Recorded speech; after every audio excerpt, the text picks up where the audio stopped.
Hey guys, I'm Wes and you're watching Wes Nichols TV, and today I'm reviewing Kurt Cobain, Montage of Heck. I just want to start off by saying that there will not be an out of 10 score in this video because I feel like a documentary should not be on a big scale-y type thing. You're watching it to learn something, and as long as you're learning, it's succeeding in the job.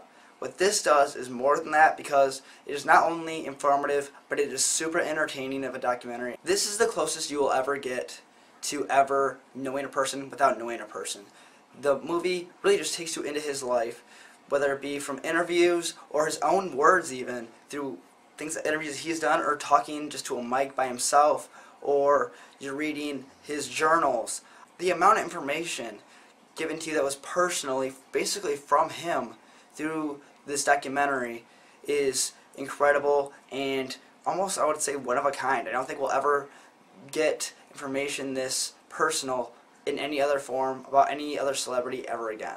The use of Nirvana's music is sprinkled throughout the film, obviously, and it's really well paced so that it's not just music, music, music, music, and you're just listening to basically their whole discography. But what it does really interesting is it connects that with his own, by himself, like his own collages of music, and where he takes this and that and he's mixing it all together, or he's singing a cover of a song like by the Beatles or anything really, and it kind of just blends it all together into this giant, beautiful feast for the ears, really. If you're a fan of his music and you're a fan of him, it'll be one of the greatest musical experiences you'll ever see on video that's not a concert footage.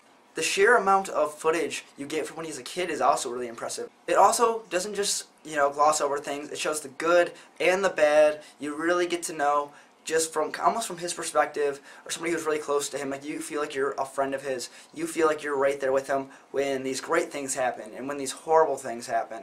My only real full negative in this entire documentary is the fact that Dave Grohl isn't really in it. The only time you see him is whether he's in an interview from then, like an actual taping, like an MTV interview or something, where he's just like in the room with Kurt, Kurt's talking, and occasionally you hear Dave kind of chime in real quick. And the fact that he's not in it giving his own interviews was the only really thing I felt like this movie was lacking, because he was such a integral part of Nirvana, and I wanted to hear his side of things. Like, you get Chris' side, you get his family side, you get his ex-girlfriend's side, you get to see his wife's side.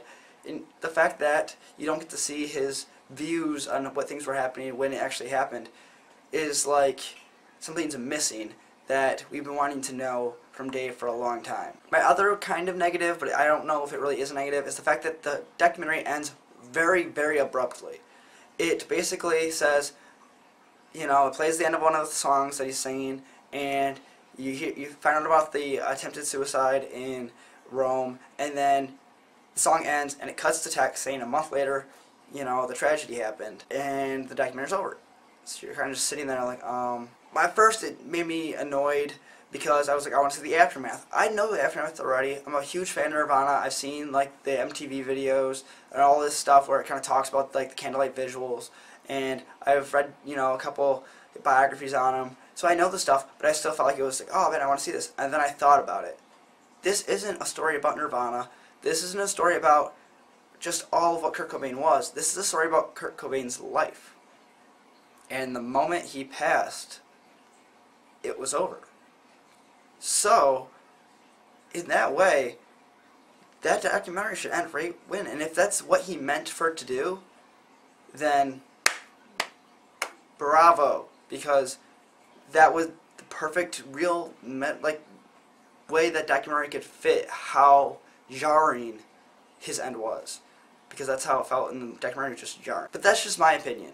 I want to know yours. Put it in the comment section and let me know what you thought of Kurt Cobain, Montage of Heck, and tell me if you like Nirvana or what you thought about Kurt Cobain. Put it in the comment section, and while you're down there, click the like button right here and let me know you like these videos. Subscribe to Wes Nichols TV to get all these types of reviews or anything else I do. Thanks for watching. My name is Wes, and you're watching Wes Nichols TV. Have a great night. Bye.